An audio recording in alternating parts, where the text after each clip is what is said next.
아멘, 아멘.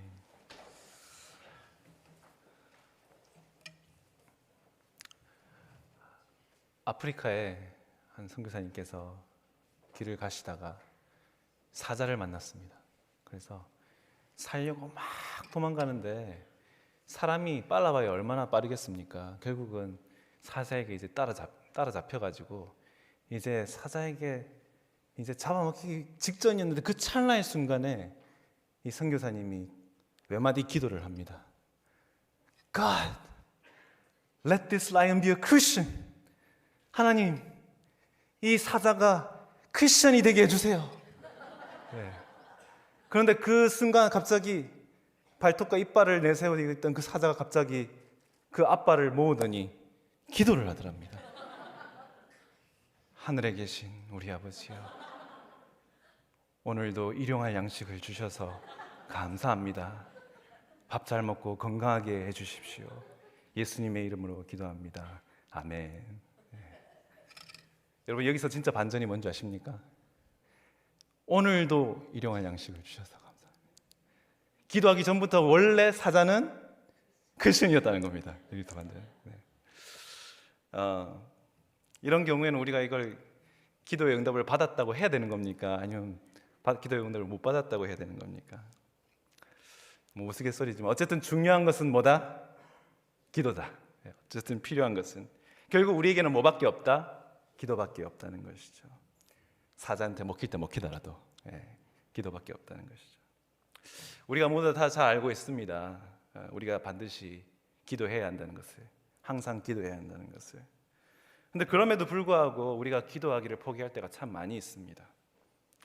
그 가장 큰 이유는 오늘 주님께서 말씀하신 것처럼 우리가 이게 다 무슨 소용이 있나, 기도한다고 뭐가 바뀌나 하면서 우리가 미리 낙심하기 때문이라는 것입니다.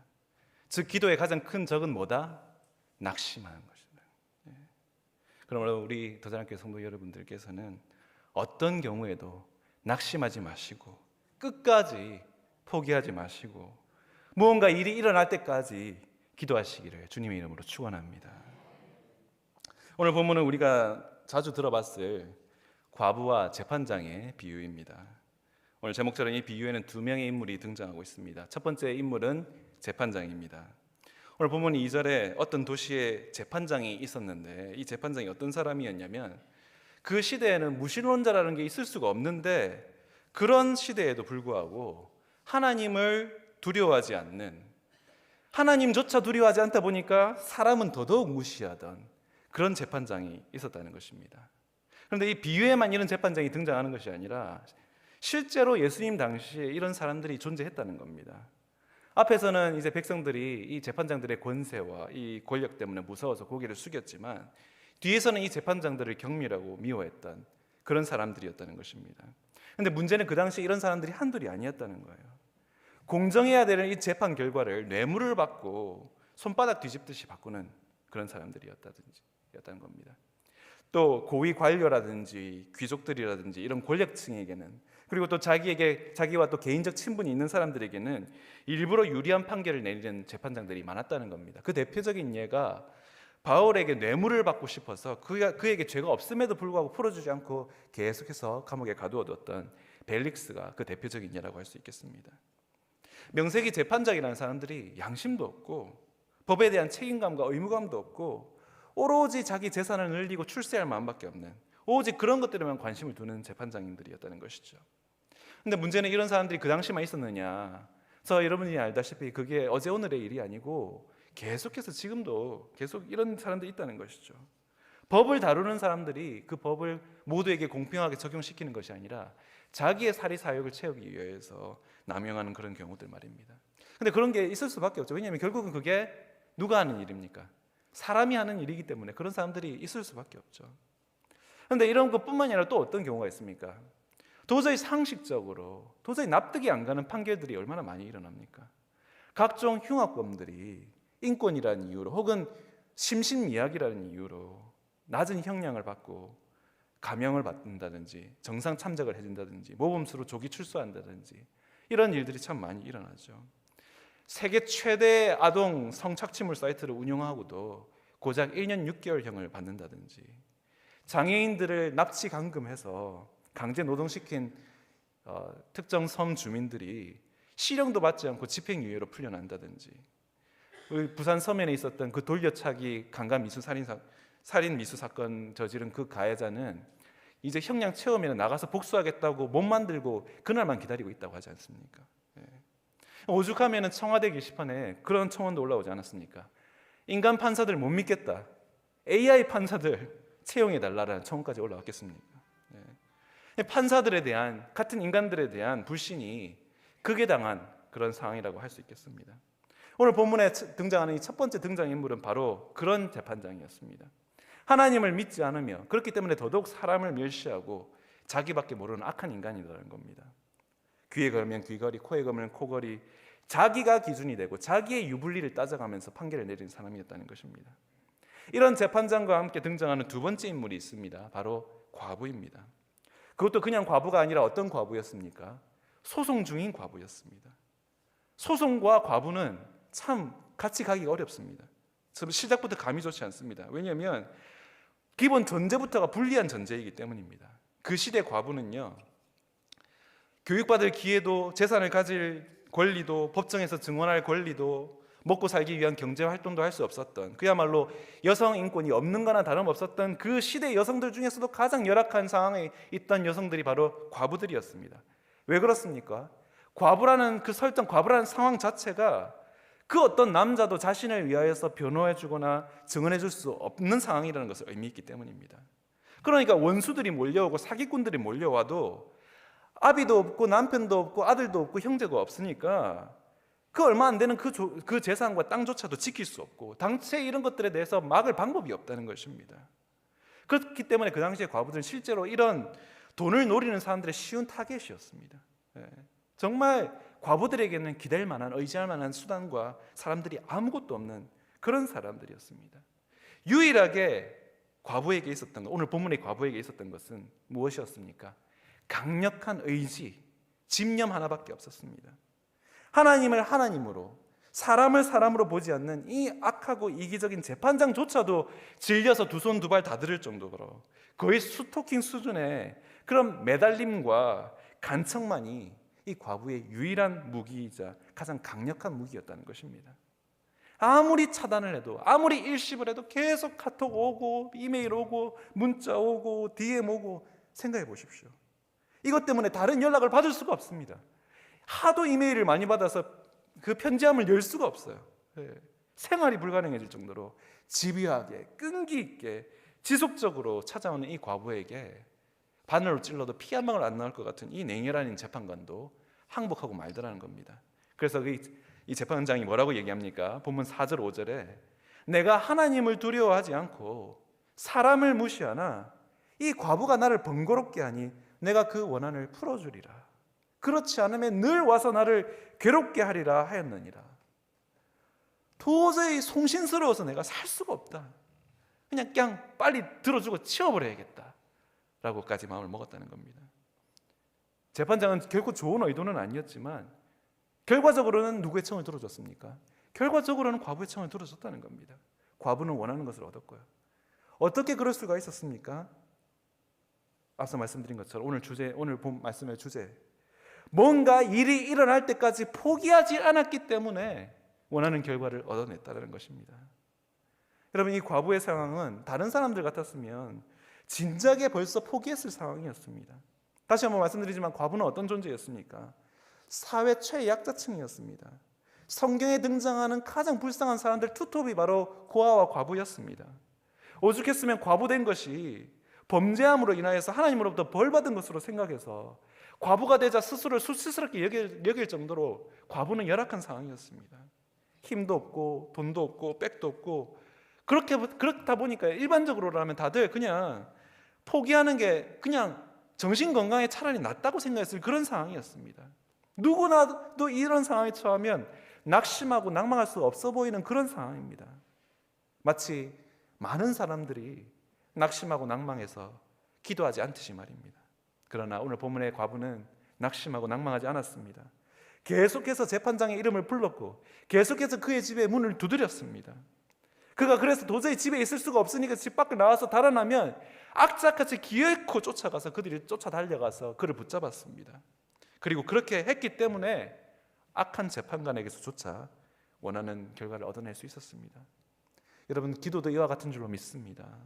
우리가 포기하지 않고 끊임없이 하늘 문을 두드릴 때 우리에게 응답 주실 줄로 믿습니다. 우리가 이렇게 해야 되는 것은 단순합니다. 왜냐하면요, 저와 여러분은요, 오늘 본문의 과부와 같이 달리 다른 방법이 없기 때문입니다. 기도 외에는 아무런 것이 우리에게 없기 때문입니다. 믿는 자녀인 저와 여러분에게 기도 외에는 세상을 이길 힘이 없기 때문입니다. 여러분, 성경에는 이런 예가 허다합니다. 다윗의 시편들이 다 이런 식이에요. 여호와여 나를 도와주옵소서, 속히 와서 도와주옵소서. 언제까지니까? 내가 언제까지 기다려야 합니까? 속히 나를 도와주옵소서. 얼마나 하나님을 재촉하는지 모릅니다. 얼마나 속된 말로 하나님을 볶아치는지 모르겠습니다. 부르짖고 진짜 요즘 말로 귀에 피가 날 정도로 하나님을 부르짖었다는 겁니다. 사무엘의 어머니 한나도 마찬가지였습니다. 해마다 여호와의 장막에 있는 실로로 올라가서 기도하고 또 기도했습니다.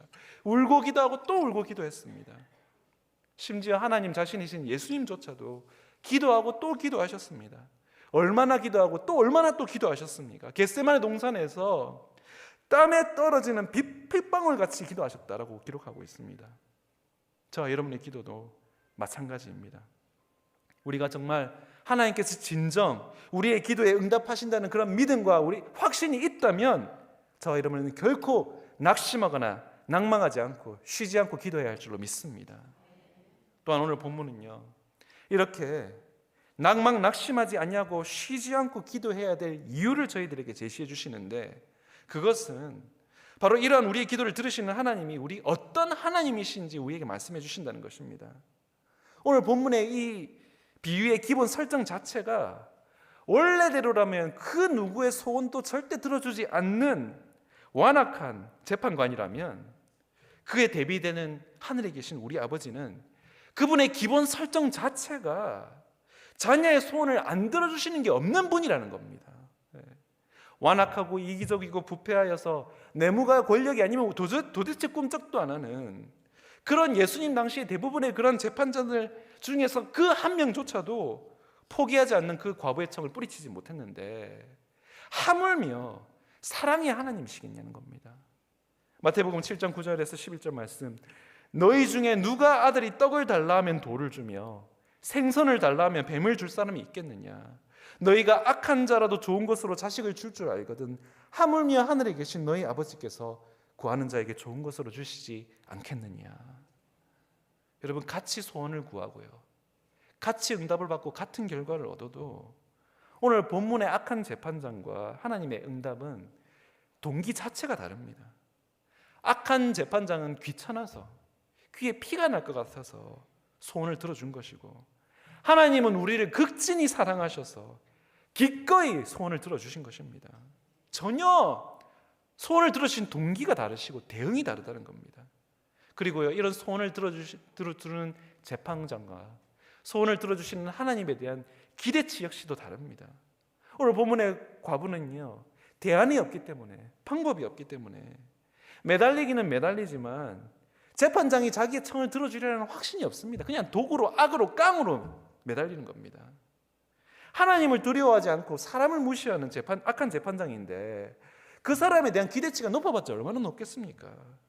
정말 더 잃을 게 없으니까, 더 이상 잃을 게 없으니까 할 수 없어서 매달린 겁니다. 그러나 우리가 하나님을 매달릴 때는 왜 그렇습니까?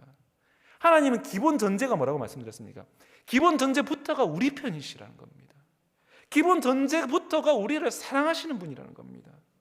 우리보다도 우리의 필요를 더 잘 아시고 어떻게든 우리의 필요를 채우시고자 우리보다 더 안달복달하시는 분이 바로 우리 하나님의 기본 전제라는 겁니다. 그러니까 그런 분에게 거는 기대와 확신이 높은 것은 당연한 것이 아니겠습니까? 우리 더자연교회 성도 여러분, 저와 여러분은요, 기대 반 걱정 반 암담한 상태에서 기도하는 사람들이 아니라는 사실을 믿으시기를 바랍니다. 받기도 전에 이미 받은 줄로 알고 기도해야 하는 그런 사람들이라는 것입니다. 그러므로 이런 하나님을 신뢰하고 기도의 끈을 놓지 않으시는 우리 모든 더자랑교회 성도님들 되시기를 주님의 이름으로 축원합니다. 말씀을 마무리하겠습니다. 너무나도 많은 사람들이 너무 빨리 기도를 포기합니다. 뭔가 일이 일어나기도 전에 금방 낙심해버리고 낭망해버립니다. 좀 원껏 후회 없이 기도를 해보고 안 돼도 안 되든지, 기도조차 제대로 해보지 않고 하는 둥 마는 둥 해놓고 안 되네, 그걸 해봤자 안 되네, 그게 무슨 기도냐는 겁니다. 우리 성도님들 다들 집에서 밥 지으시죠? 집에 다들 밥솥 있으시죠? 햇밥만 드시는 분 계십니까? 여러분 아시다시피 밥을 다 짓기도 전에 밥통을 열면 됩니까, 안 됩니까? 위험합니까, 안 위험합니까? 엄청 위험합니다. 증기 배출하는 소리가 들리고, 쿠쿠가 맛있는 밥을 완성했어요. 밥을 잘 저어 드세요. 쿠쿠 하세요. 쿠쿠 뿌꾸. 그런 소리가 나야 열어야 된다는 겁니다. 여러분, 기도는요, 하나님께서 무언가를 지으실, 하나님께서 일하실 시간을 드리고 믿음으로 기다리는 시간이라는 겁니다. 왜 기다리지 못하고, 왜 미리 포기하고, 왜 낙심하십니까? 알맞은 맛있는 밥이 완성되어지고 있는데, 우리에게 필요한 딱 정확하게 그 방법대로 하나님께서 모든 것을 이루어 가시고 계시는데 왜 걱정 염려하십니까? 계속 기도해야 하실 줄 믿습니다. 쉬지 않고 기도해야 할 줄로 믿습니다. 항상 기도해야 할 줄로 믿습니다. 그것이 우리에게 기도라는 선물, 기도라는 무기, 기도라는 방편을 주신 하나님의 뜻이기 때문입니다. 바라기는 저와 여러분을 극진하게 사랑하시고 가장 귀한 것으로 주시기를 우리 자신보다도 더 원하시는